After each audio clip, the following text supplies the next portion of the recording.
Hi, welcome to my studio. My name's Rory Meredith. I'm putting together an online course on drum capture, recording and mixing, and I thought I'd just share this with you if you're interested in plugins and the sort of things that I end up using.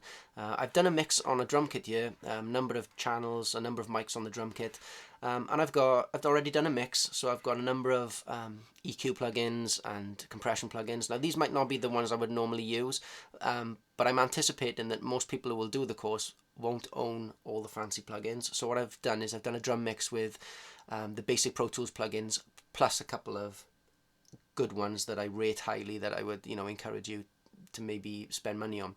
So one of the plugins that I really rate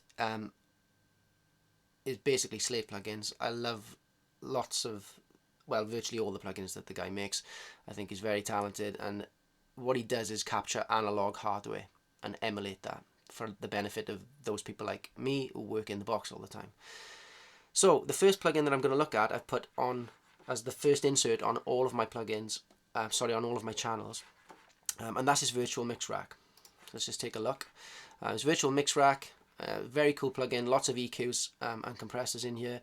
All I'm going to be doing is using his console emulation plugin, the virtual channel, and I've inserted that across every channel for my drum kit. So all the microphones that are coming in basically to emulate an analog console. So I've selected his Brit N setting, which is the Neve analog desk emulation that he has, and I put that across all the channels. On the mix bus, on the drum bus, I've inserted the same plugin, but this time I've selected his Brit 4K, the G Series SSL emulation. I've then done my mix, and lastly I've inserted Slate's Virtual Tape Machine plugin, which again models analog tape machine. I used to own a Fostex R8 back in the days, and used to work in analog all the time, but the sort of machines that Slate has emulated, are industry leading machines. So again, what we're looking at here are two tape emulations, formulations of tape types. We're looking at two different machines, a half-inch 2-track and a 2-inch 16-track, and really all I've done is put this across every channel again. I've adjusted the input level, which automatically, this little link tab here links the output, so the output is reduced when I increase the input. It kind of keeps the volume relatively the same, which is really good when you're A-Bing, because it doesn't just give you a false sense of it being better just because it's louder. And I've inserted that all the way across as a last insert on all my channels. So what I'd like to do is A-B these, A-B the console, A-B the tape machine with a drum track that I'm working on at the minute, and you can see for yourself what they do. So let's start with the virtual channel from Slate, and let's turn it on and off.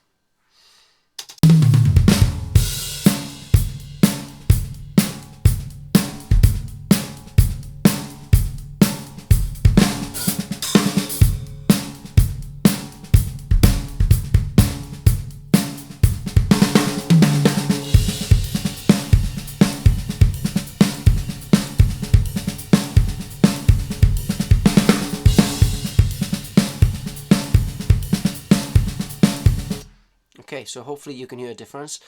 If you can't, I would suggest listening to the video on a decent set of studio monitors. What I'm hearing is the snare drum and the bass drum seem to be more up front. They stick out a little bit more, and that console warmth and analog vibe is being imprinted over all of the drums.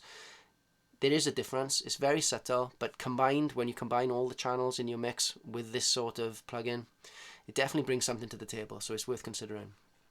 I'm going to leave that on, and now I'm going to turn the virtual tape machine on and off so you can see the difference that makes. Just as an aside here, on the mix, on the drum bus, I am using the Waves J37.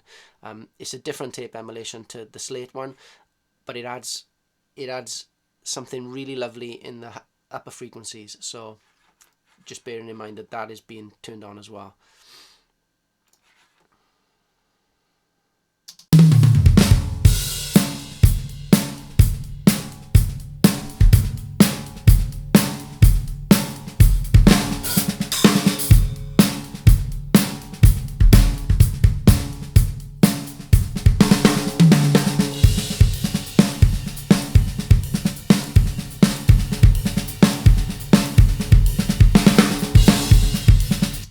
hopefully you can hear quite a big difference with the virtual tape machine and the J37 combined.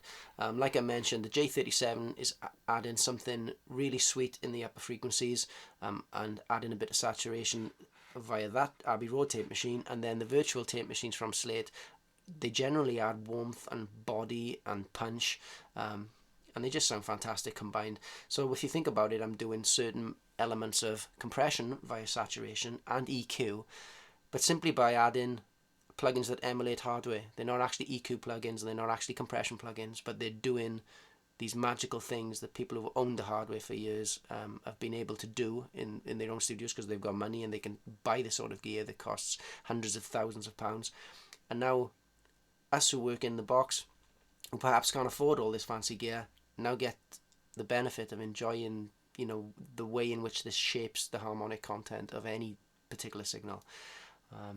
Just to mention, just before we finish, if you look at the master fader here, which is my drum bus, okay, I'm using a master fader as a drum bus rather than auxiliary because I've got multiple master outputs. But if you look at the peak levels on the master fader, you'll see that when I turn the virtual tape machine on or off, the peak levels stay the same, even though the average loudness appears greater. So if I'll just show you that.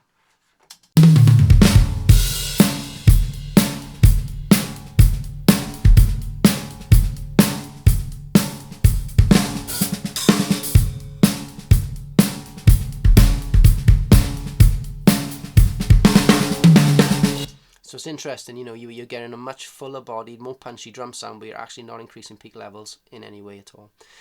Cool. Hope you enjoyed that. It's a nice little tip. The plugins are great. You should check them out and invest in some good quality plugins if you've got the money. Okay. See you again.